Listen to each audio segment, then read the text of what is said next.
Hey there, I'm Jason Logston from Amazing Food Made Easy, and I'm really excited today to show you how to make an incredible sous vide prime rib roast using the amazing Snake River Farms American Wagyu prime rib. This is one of my go-to recipes for sous vide prime rib, and it's something that I make every year around the holidays to really celebrate the occasion with my friends and my family. When I was growing up, we always used to roast the prime rib in the oven, and we had some great results and some really good meat out of it. But we're always worried. It was always in the back of our mind whether or not it was going to be perfectly cooked and whether or not it was going to be done when we needed it to be done. So a few years ago, I started using sous vide to cook the prime rib, and that's taken all the stress out of the holiday. I know it's going to be cooked edge to edge, perfectly done, and the best part is it's going to be done when we want it to be done. And that's because there's a wide range of time that works really well for it.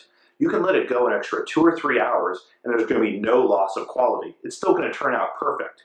So if you have more gifts than you're expecting, always a good thing, or if you're just in the middle of a really good conversation that you don't want to quit, you don't have to worry about overcooking your prime rib. It's going to turn out perfectly when you're ready to get to it.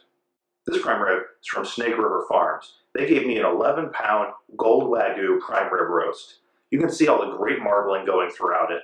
It's going to have even more flavor and more tenderness than an average prime rib does. When you're sous videing a prime rib, there's 2 main ways to do it. The first is to leave it whole, and that works really well, but you need a big bag and a really big water bath. The second method is to cut it into slabs.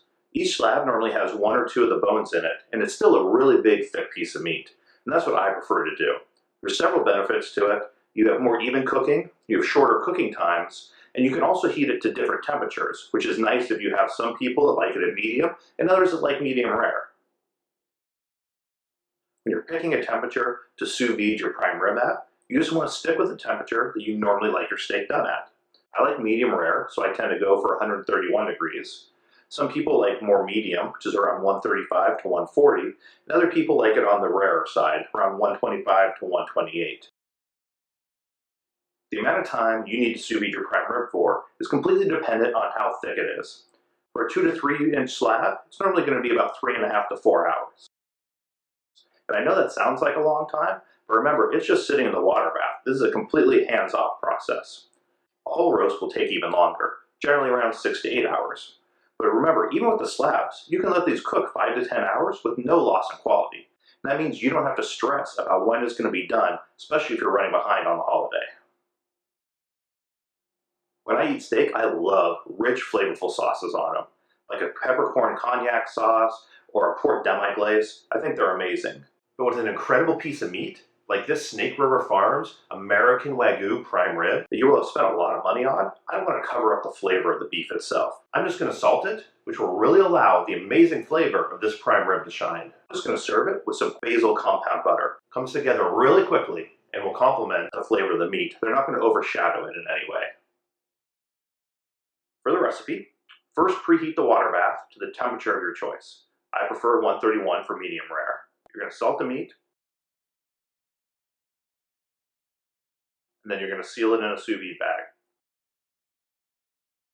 Place it in the water bath and cook it till it's either heated through, which would generally be 3.5 to 4.5 hours for a slab, or 6 to 8 hours for a roast, or even up to 10 hours if you're busy during the day.